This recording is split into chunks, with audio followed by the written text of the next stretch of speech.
Hai nakama, Mimin akan ajak kalian untuk membahas 5 ayah yang paling gak bertanggung jawab di anime dan manga One Piece. Ada nama Shanks. Yuk tonton videonya ya. Dalam serial anime dan manga One Piece, terdapat beberapa ayah yang gak bertanggung jawab. Para ayah di anime dan manga One Piece ini diketahui gak memiliki rasa tanggung jawab yang penuh terhadapnya. Bahkan, sudah lahir saja para ayah di anime dan manga One Piece ini malah meninggalkan anaknya dengan sangat tega. Sebenarnya sosok orang tua itu udah pasti jadi hal krusial buat pertumbuhan seorang anak, dan mungkin hal ini juga kenapa pada akhirnya karakter-karakter di One Piece punya moral abu-abu. Untuk itu berikut ini daftar nama orang tua yang gak bertanggung jawab di anime dan manga One Piece. Check this out.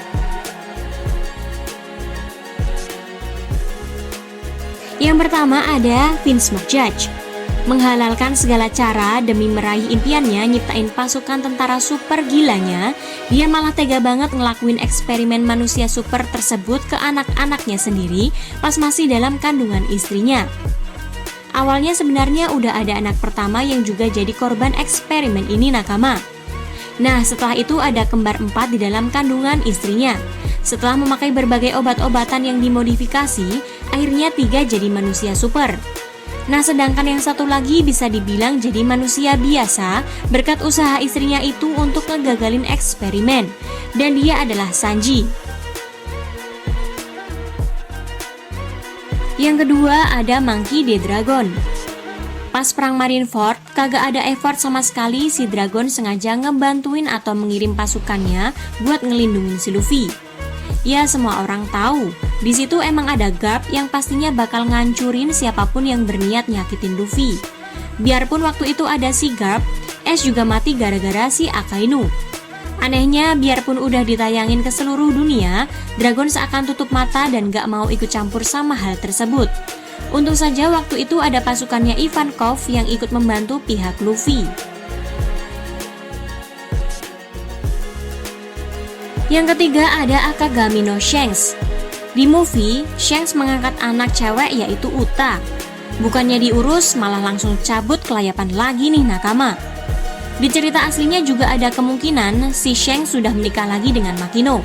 Apa iya? Yang keempat ada Yasop. Dia ini sama saja dengan Shanks nakama. Ketika dia sedang nongkrong di laut, si Yasop didatangi oleh Shanks. Dan tanpa pikir panjang, Yasop mengiyakan untuk ikut. Biarpun yang lainnya belum pasti, tapi waktu itu Yasop ini punya istri dan pastinya lagi ngandung Usop. Parahnya sampai istrinya itu sakit-sakitan dan terus meninggal, si Yasop gak pernah balik ke kampung halamannya. Tapi ya gitu, si Yasop tetap lebih mentingin ambisinya buat ngelakuin petualangan mengarungi laut. Dan yang terakhir ada Don Quixote Homing. Dia merupakan orang tua dari Doflamingo dan salah satu dari bangsawan Tenryubito yang katanya kedudukannya saja setara dengan dewa dan suci banget nakama. Tapi dia sangat beda sama yang lain. Dia memutuskan untuk hidup bersama dengan manusia biasa. Tapi dia nggak tahu apa yang dia bawa ke keluarganya itu. Dia pun membuat keluarganya menderita banget berhubung orang-orang di lingkungan barunya punya dendam mendalam kepada Tenryubito. Mereka setiap hari dapat hinaan sampai istrinya sakit terus. Parahnya anaknya hampir mati ditembak panah dan dibakar hidup-hidup. Tapi untungnya selamat. Selama beberapa waktu dia malah dibunuh anaknya sendiri yaitu sama si Doflamingo.